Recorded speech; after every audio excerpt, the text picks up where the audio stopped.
talk about the first section of the TOEFL iBT that you took. So far we've learned that you went through a tutorial for just a few minutes to kind of get familiar with how to record your voice and make sure the sound's good and you're using the headphones.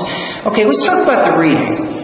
Now, how long was the reading section? Do you remember? Oh, it was really long. I didn't know how long it should be, but there were 3 sections, and the last 2 sections was 40 minutes each. It was so long, I even thought I don't read so much, even if I read just a book. So okay, so you had 3 sections, and the last 2 sections were 40 minutes, and the first one was 20 minutes.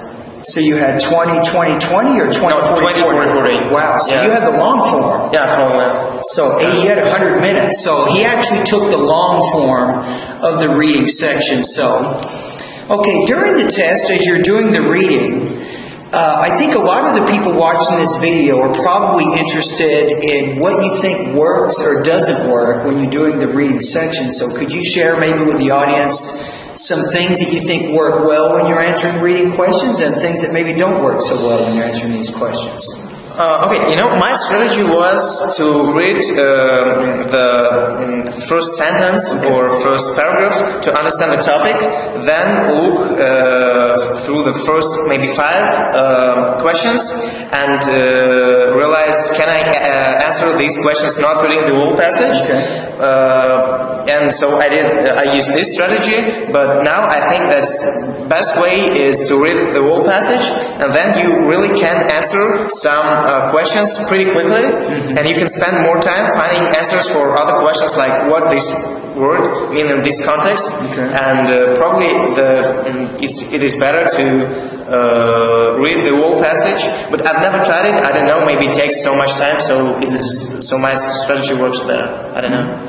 There are I've heard some people suggest reading the passage, maybe not exactly every word, but reading it quickly to get a sense of the overall idea of it, understand the main idea and so on, and then you start answering the questions. Now, with each reading passage, how many paragraphs did each reading passage have? The big passage was probably 6 paragraphs, probably 6 paragraphs, maybe even 8.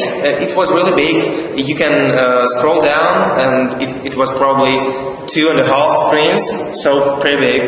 Okay. And the short passage was maybe 2 times shorter. Okay. So 2 paragraphs shorter than the other. 2 times shorter, even so. It was really small. Okay. That's good. The one thing is also worth mentioning is when you went through the passage, they actually show you a screen, and you should tap continue to continue to the next passage. So I believe the time you may stand still on this screen is limited, like maybe 1 minute or 2 minutes, but you can a bit relax. You don't have 20 minutes, then immediately 40 minutes, and then immediately 40 minutes. You can take a rest a bit, just maybe for a minute. You can think about what you did good, what you did wrong, probably relax a bit, so you have 1 minute between each passage, after each passage. And I think mentioning that is important, because relaxing between those sections helps you conserve some of your energy for the more difficult sections of the test, like the speaking and the writing.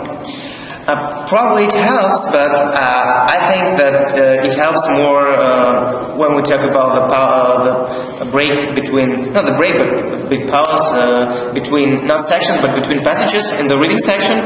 It helps to relax before the next section, next paragraph, not the next section.